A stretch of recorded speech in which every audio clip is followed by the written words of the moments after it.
નમસ્કાર દોસ્તો, વિડીયોને ખૂબ શેર કરી દો, દરેક લોકો સુધી આ વિડીયો ફટાફટ પહોંચાડી દો. ફરી એક વખત ભારતીય જનતા પાર્ટીના કાર્યકર્તાએ સિંગણપુરના વેપારીએ એક યુવતીને લગ્નની લાલચ આપીને વારંવાર દુષ્કર્મ કર્યો. અંતે નીકળ્યો એ ભાજપવાળો નીકળ્યો, કારણ કે એને આવું બધું બહુ ફાવે. 2024ની અંદર ઘટના પૂરી સાંભળજો ને વિડીયો ખૂબ શેર કરજો, તમારા પગ નીચેથી જમીન ખસકી જવાની છે. 2024ની અંદર સ્નેપચેટ દ્વારા બંનેનો સંપર્ક થાય છે. ત્યાર પછી યુવતીને વારંવાર લગ્નની લાલચ આપવામાં આવે છે કે હું તારી જોડે લગ્ન કરીશ. એટલે યુવતીને એમ થયું કે ભાઈ ચાલો કાંઈ વાંધો નહીં, મારી જોડે લગ્ન કરશે. એટલે યુવતી એની જાળમાં બરાબરની ફસાઈ જાય છે. ઘણી બધી વખત એને હોટલમાં લઈ જાય છે, એમની સાથે સંબંધો બાંધે છે, એમની સાથે દુષ્કર્મો કરે છે. એમના વિડીયો ભાઈએ શૂટ કરી લીધા. ભાજપમાં હોય એટલે પાછો હોશિયારનો દીકરો બહુ હોય. હા, વિડીયો તો પહેલાં આવડા શૂટ કરી લે, પછી શિફ્ટીમાં આવ્યો હોય તો દેખાડવા થાય. એટલે એણે એના વિડીયો શૂટ કરી લીધા.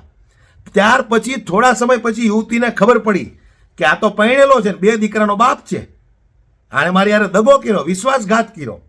એટલે યુવતીએ એની સાથે જે કાંઈ મગજમારી થઈ હોય છે, વળી પાછું યુવતીને ફોસલાવી લીધી અને એમના કોઈ સંબંધી હારે આ ભાઈએ લગ્ન કરાવી દીધા. એટલે યુવતીને એમ થયું કાંઈ વાંધો નહીં, ચાલો આપણા લગ્ન થઈ ગયા. કારણ કે જ્યારથી આ યુવતી અફેરમાં હતી ત્યારથી એમના પરિવાર તરફથી એવું કહેવામાં આવ્યું હતું તો ઘરમાં ન આવતી. એટલે યુવતી પાસે બીજો રસ્તો તો કંઈ હતો નહીં. એટલે આ ભાઈ એટલા હોશિયાર કે એમના કોઈક સંબંધી હારે એણે લગ્ન કરાવી દીધા. યુવતીને એમ થયું ચાલો ભાઈ આપણું ઘર બંધાઈ ગયું. પણ આ હોશિયારનો દીકરો એટલો હતો કે જ્યારે યુવતી ઘરે એકલી હોય ને એટલે ઘરે પહોંચી જતો. પેલો પ્રેમ એમ થોડો ભૂલાય, ઘરે પહોંચી જતો. ન્યા યુવતી સાથે વારંવાર એમણે દુષ્કર્મ આચર્યું.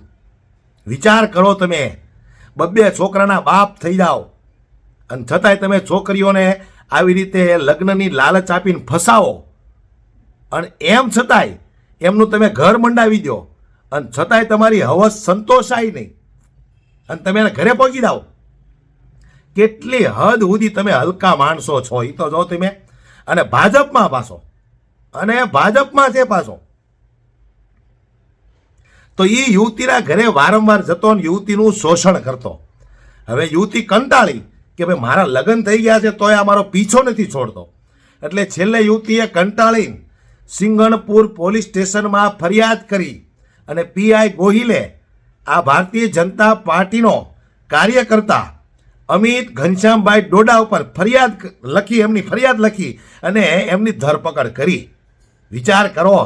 બીજી તરફ એ જ ભારતીય જનતા પાર્ટીના ધારાસભ્યો એમ કે ભાઈ બેન દીકરીઓની છેડતી કરતા હતા એવા બધાને અમે વીણીને પકડી લીધા.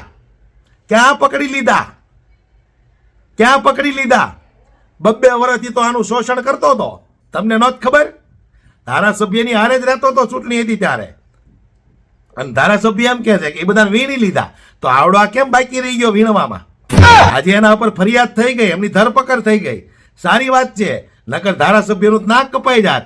કારણ કે 2-4 દી પહેલા એક પ્રોગ્રામમાં બહુ ફાંકા ફોજદારી કરી હતી કે કોઈ પણ યુવતીઓ બેન દીકરીઓ હારે છેડતી કરશે તો એને અમે વીણીને પકડી લેવું અને એફઆઈઆર નહીં થાય, સીધી શિક્ષા કરાવશું.